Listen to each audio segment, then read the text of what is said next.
에베소서 4장 30절에서 32절까지 말씀입니다.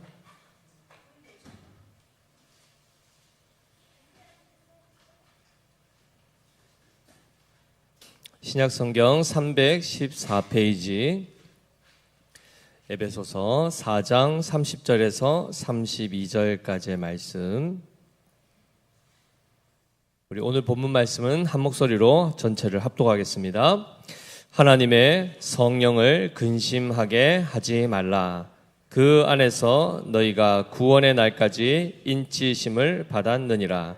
너희는 모든 악독과 노함과 분냄과 떠드는 것과 비방하는 것을 모든 악의와 함께 버리고 서로 친절하게 하며 불쌍히 여기며 서로 용서하기를 하나님이 그리스도 안에서 너희를 용서하심과 같이 하라.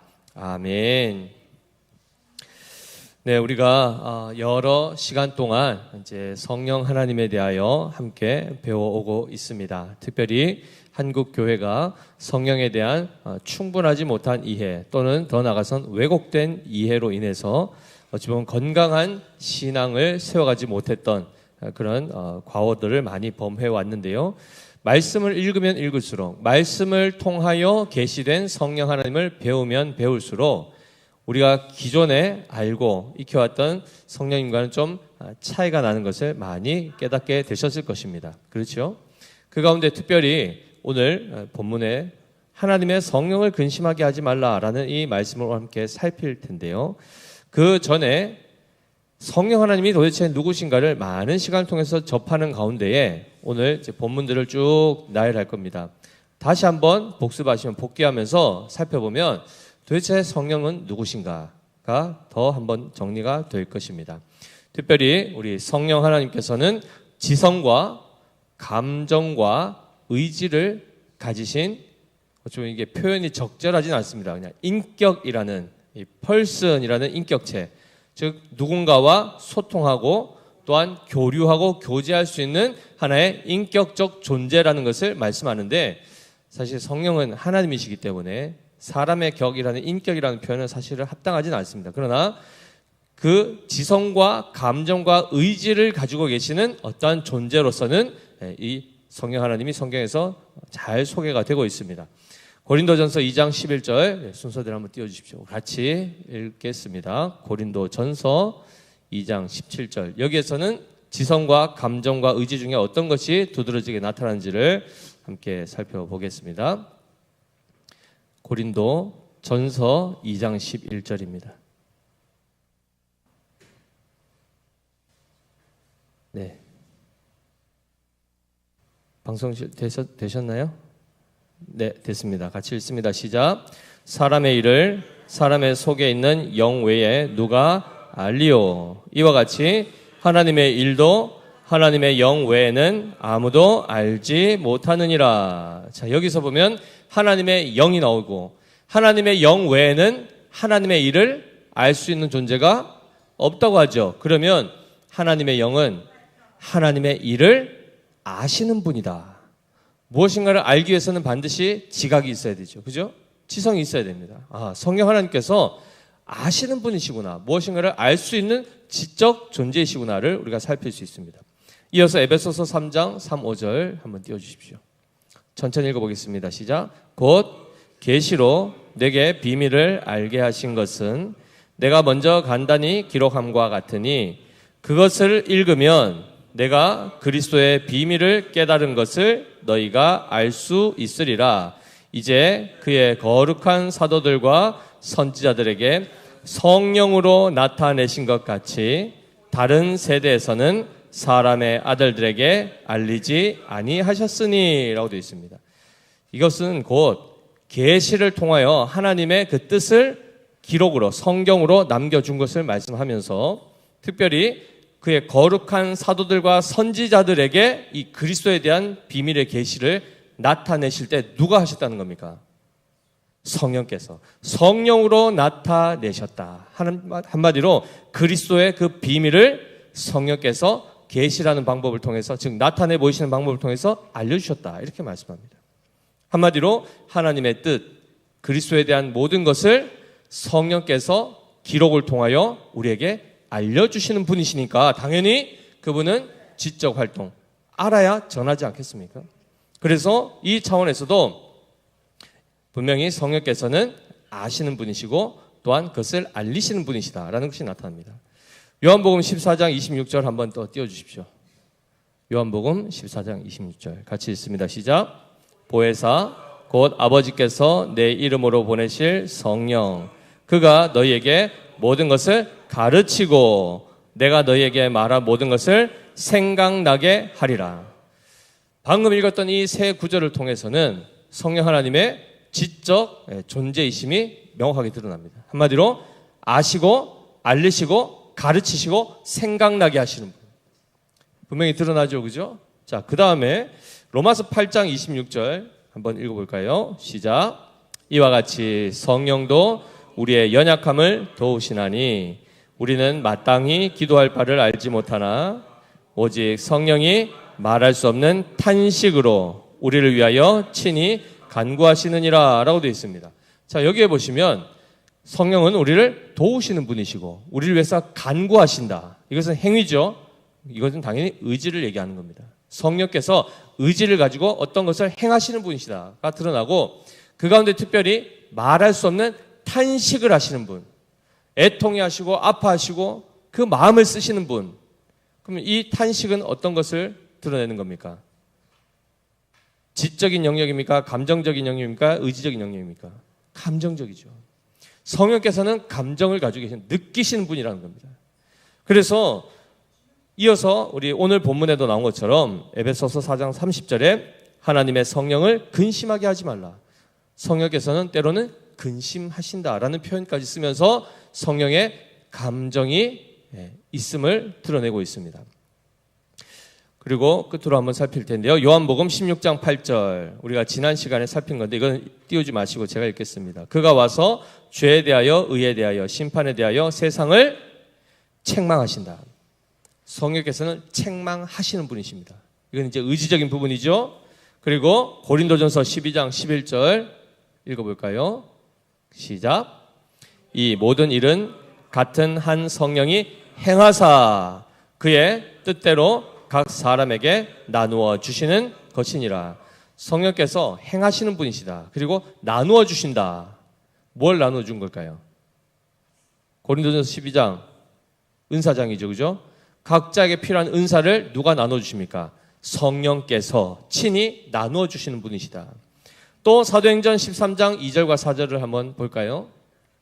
시작. 그 주를 섬겨 금식할 때에 성령이 이르시되 내가 불러 시키는 일을 위하여 바나바와 사울을 따로 세우라 하시니 4절 두 사람이 성령의 보내심을 받아 실루기아에 내려가 거기서 배 타고 구브로에 가서라고 되어 있습니다. 성령께서 어떤 분이십니까? 말씀하시고 보내시는, 즉 사도들을 파송하시는 그 주체가 바로 성령이십니다. 자, 마지막 16장 6절 7절 한번 더 읽어보겠습니다. 시작. 성령이 아시아에서 말씀을 전하지 못하게 하시거늘 그들이 부르기아와 갈라디아 땅으로 다녀가 무시아 앞에 이르러 비두니아로 가고자 애쓰되 예수의 영이 허락하지 아니하시는지라 라고 되어 있습니다. 성령께서 어떤 것은 허락하시기도 하고 명령하시기도 하고 때로는 허락지 아니하시기도 하는 이 결정을 하시는 분으로 소개되고 있습니다. 자, 이 여러 본문들을 지금 살폈는데 바로 성령 하나님은 보이는 분입니까? 보이지 않는 분입니까? 우리의 육안으로는 볼 수 없는 영적 존재, 즉 영이시지 않습니까? 하나님의 거룩하신 영. 그러나 그 영께서 어떤 일을 행하십니까? 알고 가르치시고 알리시고 책망하시고 때로는 깨닫게 하시고 더 나아가서 탄식하시고 근심하시고 아파하시며 그리고요 보내기도 하시고 맡기도 하시고 이런 여러 가지 일들을 실제로 행하시는 분이 바로 성령이십니다. 그러니 성령 하나님을 단순히 어떤 뜨거운 어떤 열기와 같이 그리고 그냥 바람처럼 무생물의 어떤 바람처럼 이렇게 생각하면 될까요? 안 될까요? 안 된다는 것입니다. 그러니까 불의 기능과 바람의 기능 차원에서 한마디로 성령의 바람 하면은 제일 먼저 성령의 바람의 역사 가운데 나타나는 게 뭡니까? 죽은 영혼이 살아나는 역사입니다. 마른 뼈들을 살리신 것이 바로 생기가 불어오는 이 바람의 모습으로 묘사된 것이지 성령 자체가 바람이다 하면 될까요? 안 될까요? 안 된다는 겁니다. 따라서 우리는 끊임없이 성령에 대해서 인식할 때 그분은 하나님이시다. 여기서는 삼위일체 가운데 제3위 하나님으로서의 성령 하나님 이 분이며 그분은 지적인 능력과 감정과 의지를 가지시고 우리와 실제로 교제하시고 씨름하시는 분이시다. 이걸 우리는 인식해야 된다는 겁니다. 하나의 어떤 물질이나 어떤 이런 기운, 무생물이 아니고 실제로 말씀하실 수 있고 들으실 수 있는 분, 우리와 교제를 하고 나눔을 할 수 있는 분이심을 우리는 분명히 깨달아야 됩니다. 그 가운데 특별히 사도행전 5장에 가보시면 아나니아 삽비라 사건이 나오지 않습니까? 5장 한번 3절 한번 띄워주실까요? 사도행전 5장 3절입니다. 네, 같이 한번 읽겠습니다. 시작. 베드로가 이르되 아나니아야 어찌하여 사탄이 내 마음에 가득하여 네가 성령을 속이고 땅값 얼마를 감추었느냐라고 합니다. 아나니아가 땅을 팔고 하나님 앞에 다 바치겠습니다 해놓고는 일부를 바치지 않았던 그 사건이죠. 그런데 여기서는 분명히 아나니아가 누구를 속였다고 합니까? 성령을 속였다라고 분명히 말씀했는데 4절 한번 볼까요? 4절 읽겠습니다. 4절 5장 4절입니다. 시작 다시 읽습니다. 땅이 그대로 있을 때에는 네 땅이 아니며 판 후에도 내 마음대로 할 수가 없더냐 어찌하여 이 일을 내 마음에 두었느냐 사람에게 거짓말한 것이 아니요 하나님께로다 했습니다. 아까 누구라고 했습니까? 성령을 속이고 했고 지금은 그 성령을 곧 뭐라고 하죠? 하나님이라고 분명히 명시하고 있습니다. 우리가 삼위일체를 제대로 안 배우면 성부, 성자, 성령을 다 분리해가지고 한 분, 두 분, 세 분에서 세 분이다, 신은 셋이다 이렇게 얘기하면 틀린 얘기입니다. 삼위께서 연합하여 한 몸으로 아버지께서 아들 안에, 아들께서 아버지 안에 완전한 일체 가운데 거하시며 한 몸을 이루시는 그 차원에서 하나님은 한 분이십니다. 그러나 그 안에 들어가면 반드시 성부와 성자와 성령께서 함께 계시다는 것을 우리는 발견하게 되죠. 그 가운데 성령은 마치 손에서 장풍 나가듯이 어떤 기운이 확 나오는 그러한 에너지로 이해하시면 안 된다는 것입니다. 철저하게 성령께서는 인격을 가지신 지적, 감정, 의지를 가지신 그러한 존재이심을 분명히 기억해야 되고 그분 또한 신성을 가지신 삼위 하나님 가운데 성부와 성자와 성령으로 구분되시는 바로 그 하나님이심을 우리는 인식해야 됩니다. 자, 여기까지가 우리가 지금까지 계속 배워왔던 가운데 하나님이 이런 분이시다 하는 것 중에 성령님의 속성에 대해서 우리가 배워온 것입니다. 그리고 나서 오늘 바로 그분 앞에 살아가는 우리로서 성경은 무엇을 권고하고 있습니까? 하나님의 성령을 근심하게 하지 말라 이렇게 말씀하십니다. 한마디로 성령께서 근심하시는 모습으로 지금 나타나고 있습니다. 그런데 잘 기억해 보십시오. 성령 하나님은 성부와 성자와 같이 전능하십니까? 안 하십니까? 성령께서 전능하시죠. 죽은 영혼을 다시 살리시는 거 누가 하십니까? 성령께서 하십니다. 그런 차원에서 보면 전능하신데 죽은 자도 살릴 수 있는 분이 근심할 필요가 있습니까? 없습니까? 문제가 생겼는데 우리 같으면 어떤 일이 발생하지 않습니까? 언제 근심합니까? 해결할 능력이 없을 때, 막막할 때. 그러나 그 해결할 능력이 있으면 염려합니까? 안 하죠. 문제가 터져도 눈 하나 깜짝 안 하죠. 그냥 바로 해결하면 되지 않습니까? 능력이 있는데. 그런데 성령께서는 왜 근심하신다는 표현을 쓸까요? 성령께서는 왜 근심하신다는 표현을 쓸까요? 이게 맞습니까? 성령께서 막 아파하시고 탄식하시고 그 완전하신 분이 왜 이 표현을 쓸까요? 아니 자녀가 죽었어요. 우리 같으면 어떻습니까? 완전히 절망 가운데 빠질 수밖에 없죠. 왜요? 살릴 수가 없으니까. 그러니 우리는 슬픔 가운데 있고 근심할 수밖에 없지만 내가 만약 내 자녀를 살릴 수 있다 그러면 근심할 필요 있습니까? 없습니까? 없죠. 근데 그 능력이 하나님께 있습니까? 없습니까? 있으신데 왜 이 표현을 쓰냐 말이죠. 왜 아파하시고 왜 근심하시고 왜 애통해하시고 왜 이렇게 하시냐 말이죠. 왜 그러실까요? 그러니까 우리가 하나님 뜻대로 못하면 능력을 베푸셔서 하나님 뜻대로 하게 하시면 되지 않습니까? 그렇죠. 지금 답이 하나하나 나오고 있습니다. 수준이 많이 올라오고 있습니다. 이 표현은 하나님이 마치 능력이 없어서 어찌할 바를 몰라서 막 발을 동동 구리고 하면서 어찌할고 하는 차원이 아니고 하나님의 전능하심을 하나님이 어떻게 동원하시는가? 오래 참으시고 기다리시는 가운데에 하나님의 사람들이 자원하여 하나님을 사랑하도록 인도하신단 말이죠. 강압적으로 힘으로 눌러서 항복을 받아내는 것이 아니라 한 사람 한 사람의 마음이 돌이켜지고 그리고 그 마음에서 진실된 마음으로 하나님을 사랑하고 섬기고자 하는 그 마음을 만들어내시기 위해서 하나님은 그 능력을 가지고 무엇에 쓰시냐면 자신의 인내함에 그것을 동원하십니다. 그러다 보니 그 한 영혼이 온전히 살아가지 못하고 어려움 가운데 있고 그들이 무지 가운데서 계속해서 죄의 종로를 하는 그 모습을 보면 거기서 돌이키기를 원하시죠.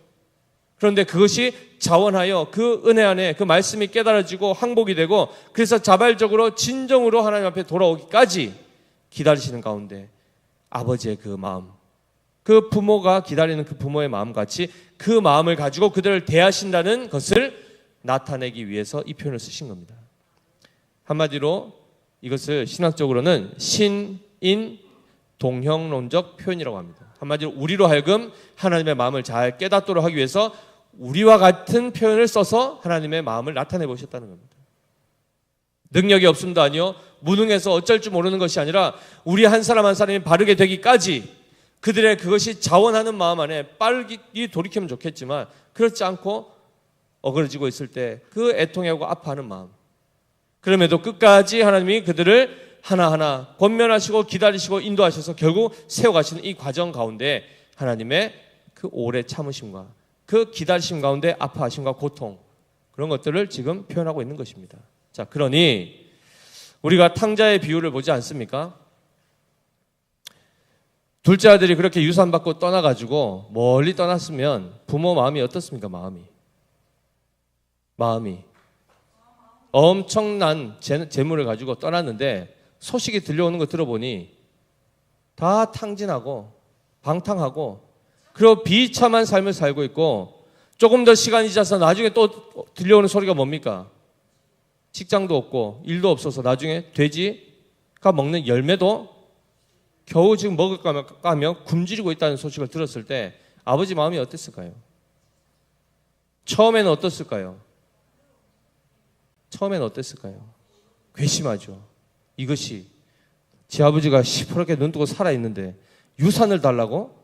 나를 그냥 죽은 자 취급하는 거네. 나보고 지금 관 속에 들어가라는 거네. 어떻게 이렇게 불효막심한 자식이 있을까 하면서 화가 났을 수도 있습니다. 그런데 그나마 그렇게 해서 가서 좀 잘 살면 다행인데 들려오는 소문이 어떻습니까?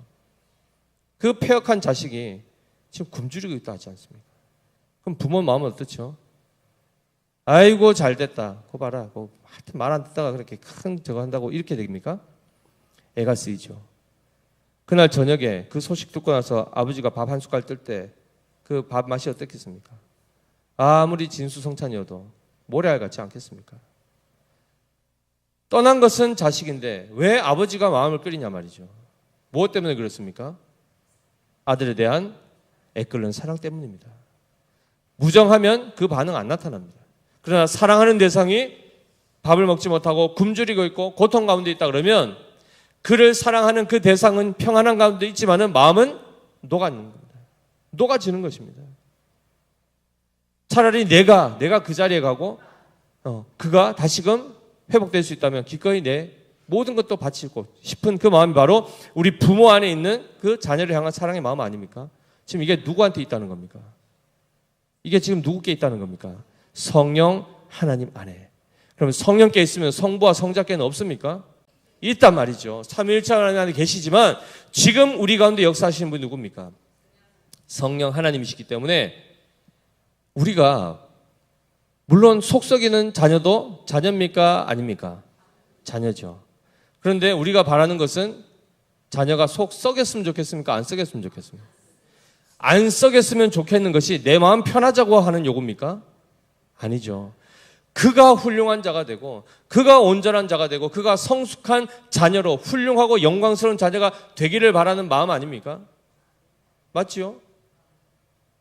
하나님께서 우리로 하여금 성령을 근심하게 하지 마라. 이 말씀을 하시는 것은 곧 우리를 위한 것이지 하나님 마음 편하자고 하는 얘기가 아니라는 것입니다. 1차적으로. 그러면 보통 우리 자녀를 특별히 키우시는 분들은 어떨 때 근심이 되십니까? 자녀가 힘들어할 때 근심도 되고 또 부모 말도 안 들을 때 그리고 밥 먹을 때 밥 안 먹고 그죠?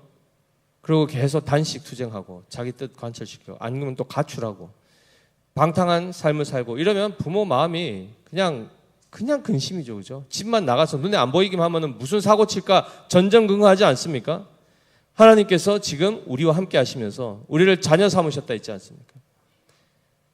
하나님의 영이신 성령께서 우리의 영과 더불어 우리가 하나님의 자녀인 것을 증언하신다 하셨지 않습니까? 그런데 그 자녀가 하나님이 기뻐하지 않는 일들을 행할 때 얼마나 근심이 되시겠습니까?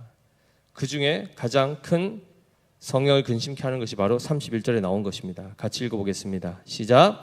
너희는 모든 악독과 노함과 분냄과 떠드는 것과 비방하는 것을 모든 악의와 함께 버리고입니다. 한마디로 이것을 버리라고 했는데 버리면 성령이 근심 안 하신답니다. 그런데 이것을 가지고 있으면 성령께서 근심하신다는 거죠. 그게 뭐였습니까? 처음에 모든 악독입니다. 악한 생각들. 우리 안에 있습니까? 없습니까? 없습니까? 없으시다고요? 한번 속 한번 긁어드릴까요? 악독이 있는지 없는지 한번 볼까요? 깊숙한 곳에 다 있습니다.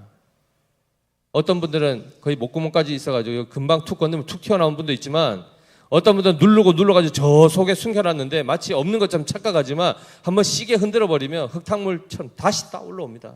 다 올라옵니다. 어지간히 안 건드니까 지금 그냥 나는 없는 것처럼 잘하는 것처럼 보이지만 정말 민감한 부분 딱 버튼하면 갑자기 돌변하는 게 다 우리입니다. 우리 안에 악독이 있단 말이죠. 그 다음에 또 뭐가 있었습니까? 노함. 우리 안에 분노 있습니까? 없습니까? 다 있단 말이죠. 그런데 이 악독을 그저 막 쏟아내고 분노를 쏟아내고 노하고 하는 이런 모든 것들을 쏟아내면 하나님의 성령이 어떻게 하신다고요? 근심하신다는 겁니다. 근심하신다는 겁니다. 나는 화가 나고 나는 신경질 나서 내 그냥 감정 다 쏟아내가 그래도 그렇게 말이라도 하고 나야 마음이 편하고 속 시원한 것 같지만 사이다 발언한 것 같지만 성령은 근심하신다는 겁니다. 왜요? 우리는 우리가 분노를 표출할 때 우리의 모습을 못 보시죠. 내가 막 사람들한테 막 신경질 내고 막 짜증내고 욕하면 우리는 우리 모습이 안 보인단 말이죠. 근데 그 모습을 누가 봅니까? 맞은편에는 상대방은 다 본단 말이죠. 그리고 또 누가 보십니까? 성령께서 다 보고 계신단 말이죠. 솔직히 우리가 화내는 모습 옆에서 누가 찍어줘서 나중에 그걸 보면 자기도 깜짝 놀랄 겁니다. 이걸 어떻게 알 수 있죠? 내가 당할 때 다 보지 않습니까? 상대방 얼굴에서 천사와 같았던 그 권사님이 천사와 같았던 그 목사님과 장로님이 버튼 툭 눌렀더니 갑자기 돌변해서 완전히 앞으로 관계 끊고 얼굴도 안 본 사람처럼 돌변하면 충격받지 않습니까? 충격을 받죠. 근데 그 모습이 누구 모습이라는 겁니까? 우리 안에 있는 모습이라는 겁니다. 나만 못 보지.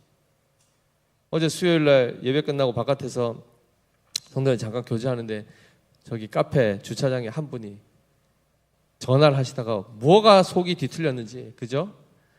욕을 괜히 우리는 이쪽에 있었는데 소리를 하도 크게 하셔가지고 괜히 우리까지 그 욕을 들어가지고 그죠? 그냥 전화에 대고 뭐 10원짜리부터 해서 그죠? 온갖 입에 담지 못한 분노를 쏟아내는 그 모습 보면서 아휴 저렇게까지 하나 싶지만 그게 누구의 모습입니까? 우리 안에도 있는 모습입니다. 우리가 평소에 그렇게 할 때 다른 사람에 대해서는 야 좀 심하다 뭐 저렇게까지 하나 싶지만 우리도 언젠간 또 그렇게 할 때 있지 않습니까? 그런데 그 모습을 보면 지나가는 사람도 마음이 영 불편하죠, 그죠? 성령께서 그의 자녀들이 그런 악독을 쏟아내고 노함과 분냄과 사람들 비방하고 막 수군수군대고 이간질하고 이런 모습을 보시면 성령께서 마음이 어떠실까요? 불편하신 겁니다. 불편한 겁니다. 그래서 여기에 나왔던 모든 이 비방과 이 모든 것들을 어떻게 하죠? 악과 함께 버리라 말씀하십니다. 우리 안에 있는 것들을 제대로 제어하라. 그죠? 철저하게 우리가 완전히 우리 안에 있는 모든 것들이 다 벗어지는 날은 언제입니까? 언제죠? 천국 가기 전에 무슨 과정을 거쳐야 됩니까? 다 장례식 해야 되죠. 그죠? 육의 몸을 벗어야, 즉 육의 몸이 죽어야 더 이상 떠드는 거, 분낸 거 다 없죠. 가만히 누워 조용히 계시지 않습니까? 반응 없이. 찔러도 반응하지 않는 그 육체의 죽음이 와야 이 일은 끝납니다. 그리고 그걸로 끝나면 안 되죠. 새 몸을 입어야 완성되는 것입니다. 그러면 그때까지는 어떻게 해야 되죠? 옛 몸을 벗기 전까지는 그것이 마음대로 활동하지 못하도록 잘 눌러야 됩니다. 그것이 뭐죠? 절제입니다. 무엇으로 가능하죠? 성령으로. 한마디로 보십시오. 이 말이 성령을 근심하게 하지 말라라는 얘기는 곧 성령의 도우심을 따라 그 모든 것들을 잘 절제하고 제어하라는 것입니다. 한마디로 성령을 의지하면 성령을 근심하게 할 일이 없다는 것입니다. 그래서 적극적으로는 어떻게 하라고 하죠? 32절입니다. 같이 읽습니다. 시작. 서로 친절하게 하며 불쌍히 여기며 서로 용서하기를 하나님이 그리스도 안에서 너희를 용서하심과 같이 하라라고 되어 있습니다. 소극적으로는 악을 버리라는 겁니다. 분노, 그러면 악독 이런 것들을 비방하는 거 다 버리라고 하는데 반대로 얘기하면요. 용서하고 용납하고 사랑하라는 겁니다. 그러면 앞서 얘기했던 게 뭐죠? 내가 왜 분노를 했고 왜 소리를 지르고 왜 비방했습니까? 날 힘들게 하니까. 내 마음을 억울하게 하고 상하게 하고 무시하니까. 그러니까 내 인격이 상처를 받죠. 그러니까 화가 나죠. 그걸 다 쏟아내는 겁니다. 누구에게? 나를 힘들게 한 사람에게. 나에게 죄를 지은 사람에게. 그러니 여기에서 그들을 대하여 그 분노를 쏟아내지 말라. 더 적극적으로는 불쌍히 여기 오히려 용납하고 용서하라. 이렇게 말씀합니다. 그럴 때에 성령께서 근심하지 않으신다. 이렇게 말씀합니다. 자, 그럼 여기서 대번에 우리는 마음에 어떤 생각이 듭니까? 당장 내 마음이 지금 화가 나가지고 분노가 지금 나가지고 내 지금 이 속이 뒤틀려 있는데 용서는 무슨? 그죠? 용서는 무슨? 그리고 왜 내가 성령을 따라서 왜 이걸 왜 내가 제어해야 됩니까? 난 할 소리 해야 되겠습니다. 하나님 도와주십시오. 내가 한 소리 할 때 저 사람이 반격하지 않게 깨갱하고 한 방에 박살나게 그런 차원에서 우리가 많이 기도하지 않습니까? 그런데 이 모든 것들을 보십시오. 우리가 강팍해지고 있다는 것. 성령의 속성과는 다른 길을 가고 있다는 것. 하나님의 자녀의 모습과는 다른 지난번에 얘기한 것처럼 보면 마귀의 자녀의 그 실체처럼 그대로 살아가고 있는 이 모습 자체가 우리의 육신은 시원할지 모르지만 우리의 영은 피폐해져 간다는 것입니다. 화난다 해서 나중에 한번 화를 한번 쏟아내고 나보십시오. 그 다음에 하루하루의 삶이 어떤지. 그때 당시에는 굉장히 좋은 것 같지만 관계가 한번 비틀어지고 나면 굉장히 불편합니다. 하루가 다 무너집니다. 후폭풍이 엄청나다 말이죠. 부부싸움 해보셨습니까? 많이 해보셨다고요? 아이고 저는 많이 해보셨으니까 더 많이 이해하실 텐데 처음엔 서로 시시비비하게 가리죠. 그죠? 누가 옳으니 내가 맞니 하다가 나중에 한번 쾅 터지고 나면 어떻게 됩니까? 그 전까지는요. 잘못을 인정하기 전까지는요. 밥 차려주고 싶으십니까? 네? 그럼 당장 남편 입장에서도 스스로 밥도 할 줄 모르는데 부인이 차려줘야 먹는데 괜히 승질냈다가 밥 못 얻어 먹으면 누구 손해입니까? 야, 근데 뭐 하루 이틀 가는 게 아니고 이게 어떻게 마음이 저거 했는지 일주일 동안 밥을 안 해주네. 처음에는 뭐 밖에 가서 뭐 사 먹기도 하고, 그죠? 뭘 하겠죠? 근데 일주일 넘어가니까 이제는 어떻게 됩니까? 아유, 이거 마음 저거 한 거보다 야, 이거 배가 고파 큰일 났네. 그럼 어떻게 됩니까? 쓱 가가지고 내가 미안하다 막 이래 하고 사과하고 그다음부터 또 잘 또 대접받죠. 그죠? 한 번 괜히 확 쏟아냈다가 그 후폭풍이 일주일 동안 쫄쫄 굶는 겁니다. 그러니 그 다음에 어떻게 합니까? 네, 톤을 바꾸죠. 그죠? 좀 부드럽게 얘기하고 이렇게 되는 지혜를 얻게 되는 겁니다. 지금 막 많이 웃으시는데 많이 굶겨 보셨나 봅니다. 성경은 우리로 하나님의 자녀 삼으셨으면 하나님을 닮은 자녀가 되기를 원하신다는 것입니다. 그래서 그렇게 하지 않냐고 엇길로 가면 정말 하나님께서는 슬퍼하시겠죠. 그죠? 그 가운데 5장 1절 우리가 읽지는 않았지만 오늘 1절 2절 한 번 더 읽어보겠습니다. 시작. 그러므로 사랑을 받는 자녀같이 너희는 하나님을 본받는 자가 되고입니다. 하나님을 본받으라. 즉 실질적으로 보면은 하나님을 본 사람이 있습니까? 없습니까? 없지요. 그러나 우리에게 하나님의 형상으로 하나님을 나타내 보여주신 분이 있죠. 누구십니까? 예수 그리스도이십니다. 그분의 행적이 성경에 낱낱이 기록되어 있습니다. 그러니 우리가 우리의 삶 가운데 그 주님의 행적을 끊임없이 묵상하고 잘 살피면 우리의 삶 가운데 그분을 본받아서 적용할 수 있는 사람들이 무궁무진하단 말이죠. 어떻게 행해야 될지를 알게 하시는, 그리하여 예수 그리스도를 본받는 자가 되게 하시는 겁니다. 그래서 2절에도 나온 것처럼 그리스도께서 너희를 사랑하신 것 같이 너희도 사랑 가운데서 행하라. 쉽게 얘기하면 우리 성령을 근심하게 하는 것은 사랑 가운데 행하지 아니하고 하나님을 본받지 않는 삶이죠. 그래서 근심하게 하지 말라, 신경 쓰이는 일을 하지 말라 정도가 아니고 적극적으로 어떻게 하라는 겁니까? 우리는 어떻게 해야 되죠? 성령을 기쁘시게 하라. 성령을 기쁘시게 하라. 자녀가 그냥 신경 안 쓰이는 정도가 아니고 자녀의 삶을 보면 부모가 막 기쁨이 넘치면 좋습니까? 안 좋습니까? 좋죠. 그러면 다시 한번 질문 드립니다. 자녀가 언제 어떻게 할 때 제일 기쁘십니까? 말 잘 들을 때. 또요? 갑자기 계좌에 자녀가 이렇게 송금 탁 해주면 흐뭇하시고 막 괜히 막 또 옆에 권사한테 자랑하고 싶죠. 그죠? 그리고 뭐 이렇게 자녀가 선물 비싼 거 하나 이렇게 해주면 괜히 안 차고 있다가 갑자기 그냥 이렇게 있으면 되는데 괜히 막 아유 팔이 이러면서 뭐 이렇게 보라는 거죠. 그죠? 뭐 이렇게 되기도 하고 이런 거 막 보내주면 이제 막 기쁘지 않습니까? 우리 자식이 나한테 효도할 때 막 이럴 때 기쁘죠.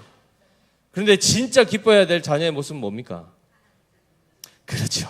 아유 감사합니다. 이 답이 나올 때까지 오늘 밤 샐 줄 알았는데 빨리 나와서 다행입니다. 하나님을 자녀가 신실하게 잘 섬기는 그 하나, 믿음으로 사는 자녀 안에 믿음이 있어 보이면 그것만큼 기쁨이 없습니다. 아무리 통장에 다달마다 용돈을 꽂아주고 명품을 사주고 부모한테 육적으로 효도를 한들 그가 불신자녀라면, 그가 성령을 근심하게 하는 자라면 부모는 눈 못 감습니다. 믿는 부모는. 그렇겠죠. 부모일지 우리 육신의 부모도 신자로서의 부모는 그 자녀에게서 무엇으로 기쁨을 누리는가? 그의 신앙으로 기쁨을 누립니다. 하물며 우리 하나님께서는 마찬가지 아니겠습니까? 하나님의 자녀들이 믿음으로 살고 성령을 따라 살고, 그렇죠? 말씀에 순종하며 그들의 성품이 바뀌고 모든 악독을 버리고 그리고 사랑하며 용납하며 그러한 삶으로 온유한 삶과 겸손한 삶을 살아갈 때 하나님 기뻐하신다니까요. 그게 어디서 나왔죠? 사도행전 7장에 가보시면 스데반이 동족들에게 복음 전했다가 어떻게 됩니까? 마지막에 돌에 맞아 투석형으로 죽어갑니다. 돌에 한번 맞아 보셨습니까? 지나가다가 자동차에 돌이 튀어서 한번 맞아도 굉장히 아픈데 사람들이 던지는 그 모욕적인 그 처벌에 돌 무더기가 쌓여져 가고 있고 숨통이 끊어져 가고 있어요. 그때 그 모든 통증과 고통 가운데 스데반이 마지막에 뭐라고 고백합니까? 그들을 향해서 아버지여 저들의 죄를 저에게 돌리지 마옵소서. 용서해 달라고 하죠. 그리고 하늘을 보니 무슨 장면을 봅니까? 예수 그리스도께서 하나님 우편에서 일어서 계신 것을 보셨다는 겁니다. 일어서신 것을. 원래는 하나님 우편에 앉아 계신다. 우리가 이런 표현을 쓰지 않습니까? 일어서시다. 이 표현이 뭡니까? 숨통이 끊어지는 그 순간 어떻게 됩니까? 스데반의 영혼이 어떻게 됩니까? 주님께로 가겠죠. 그러면 그를 맞이하러 일어나시는 건 아니겠습니까? 기쁨으로 그를 맞이하십니다. 마지막에 그의 마지막 호흡을 가지고 내뱉은 고백이 뭐였습니까? 용서해 주십시오. 나를 치는 저들을 용서해 주시고 불쌍히 여겨 주시옵소서라고 기도했던 그 모습이 누구의 모습입니까? 예수 그리스도께서 십자가에서 그 원수들 향해서 보여주신 그 모습 아닙니까? 그 마지막 고백이, 그 마지막 하나님의 형상이, 그리스도의 형상이 스데반에게 온전히 나타났을 때 하나님 기뻐하셨단 말이죠. 비록 이 땅에서는 비참한 인생을 살고 생을 마감했지만 주님이 벌떡 일어나셔서 그의 영혼을 받으시는 그 현장을 보게 된 겁니다. 하나님이 무엇을 기뻐하시는가? 우리 오늘 박장로님도 기도해 주셨는데 교회의 사명 가운데 특별히 뭐였습니까? 잃어버린 영혼들, 그 여전히 방황하면서 죄 가운데 성령을 거스르고 살아가는 그들을 찾아 나서서 그들이 주님께로 돌아오게 하는 것. 잃어버린 한 양을 찾았을 때 예수님이 어떻게 하셨다고 합니까? 목자가 그 양을 어깨에 매며 돌아오는데 기뻐했다 하지 않습니까? 기뻐했다 하지 않습니까? 우리 자신이 하나님을 기쁘시게 하는 일들은 우리 스스로가 하나님의 말씀에 순종하고 믿음으로 사는 그 삶, 성령을 의지하고 성령을 따라 사는 삶을 하나님이 가장 기뻐하시고 그 삶의 실체는 마찬가지. 한 사람 한 사람을 용납하고 그리고 잃어버린 영혼들을 그 죄 가운데 풀어 주님께로 인도하는 삶. 이것을 하나님이 가장 기뻐하십니다. 그러면 우리 믿음의 교회는 두 가지만 잘하면 됩니다. 내가 하나님의 사람으로 그리스도를 본받아 하나님의 형상으로 변화되는 것이요. 또요. 죄 가운데 있는 그 영혼들을 찾아가서 그들을 구원하여 그들을 또한 그리스도의 형상을 본받아 회복하여 하나님 자녀 만드는 것. 이 두 가지만 잘하면 됩니다. 한마디로 우리가 먼저 바른 길을 가고 좌로나 우로나 치우친 자들을 다시금 바른 길로 인도하는. 그래야 내가 성령을 따라 살고 다른 사람들, 성령을 근심하게 하던 자들을 돌이켜 성령을 기쁘시게 하는 삶을 살아가도록 돕는 역할을 하는 것. 이것이 교회가 마땅히 하나님 앞에 살아가야 할 본분이요, 하나님을 진정으로 기쁘게 해드리는 그 삶이 되는 것이죠. 그래서 우리가 에베소서 4장 22절 24절에도 나온 것처럼 너희는 유혹의 욕심을 따라 썩어져가는 구습을 따르는 옛사람을 벗어버리고 오직 너희의 심령이 새롭게 되어 하나님을 따라 의와 진리의 거룩함으로 지으심을 받은 새 사람을 입으라 라고 되어 있습니다. 한마디로 새로운 존재에 대한 그 사실, 그것을 분명히 인식하는 겁니다. 우리의 정체성과 존재는 분명히 바뀌었습니다. 그리스도 안에서 바뀌었습니다. 이전에는 그냥 죄가 끌면 끄는 대로 갔습니다. 누가 쿡 찌르면 대번에 더 센 욕을 하죠. 그죠? 그러나 지금은 어떻습니까? 그래, 아유, 얼마나 속이 상하면 저렇게 했겠나. 이 생각이 질병으로부터 고쳐진 것보다 더 센 이적입니다. 우리의 말투가 바뀌고 우리의 심사가 변하는 것이 더 큰 기적입니다. 왜죠? 요즘에는 암도 병원 가면 고칠 수 있다는 그 가능성들이 있어서 우리는 그렇게 얘기하죠. 그렇죠? 암도 죽을 병 아니다. 또 일찍 발견되면 다 고칠 수 있다. 이렇게 얘기하면서도 뭐라고 하죠? 사람은 안 바뀐다 그러죠. 그죠? 사람은 안 바뀐다. 그 못된 성품 안 바뀐다 그거. 성격 안 바뀐다. 확신으로 얘기하시죠. 인간으로서 못 바꾸죠. 그런데 그게 바뀌었다 그러면 누구의 역사입니까? 하나님의 역사요. 그것이 바로 이적 중에 이적입니다. 그래서 우리의 옛 습관, 그냥 어떤 상황만 만나면 그냥 바로 튀어나오는 반응들, 이것을 잘 살피셔야 됩니다. 잘 살피셔야 됩니다. 만약에 우리 보통 택배 많이 시키시죠, 그죠? 인터넷 쇼핑 많이 하지 않습니까? 했는데 장바구니에 담겨온 물건이 영 이상한 거 보내주면 어떻게 합니까? 대번에 고객센터 전화해가지고 물건을 이런 식으로 보냈냐고 하면서 막 하죠, 그죠? 그죠? 막 댓글 테러하고, 그죠? 그럴 때 어떻게 해야 됩니까? 그냥 무조건 뭐 썩은 거 줘도 그냥 감사합니다. 이런 얘기가 아니죠.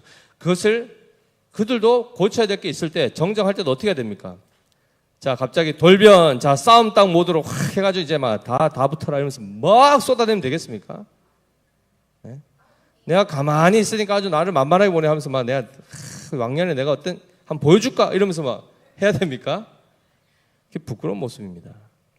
표현을 정제하고 감정을 잘 다스리고 그 가운데 정말 상대를 유익하게 하는 차원에서 그걸 바로잡는 과정도 그렇게 온유한 심령으로 그들을 위하여 긍휼히 여기면서 그를 기도하며 이 일들을 처리해가는 성숙한 그 그리스도의 인격을 우리가 계속해서 닮아가야 되고 그것이 연단되어야 되지 않겠습니까?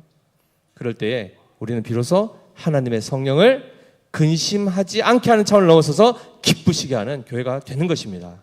우리 믿음의 교회 모든 성도들은 소극적인 것을 넘어서서 적극적으로 성령을 기쁘시게 하는 교회로 다시 거듭나시기를 예수님 이름으로 축복합니다. 기도하겠습니다.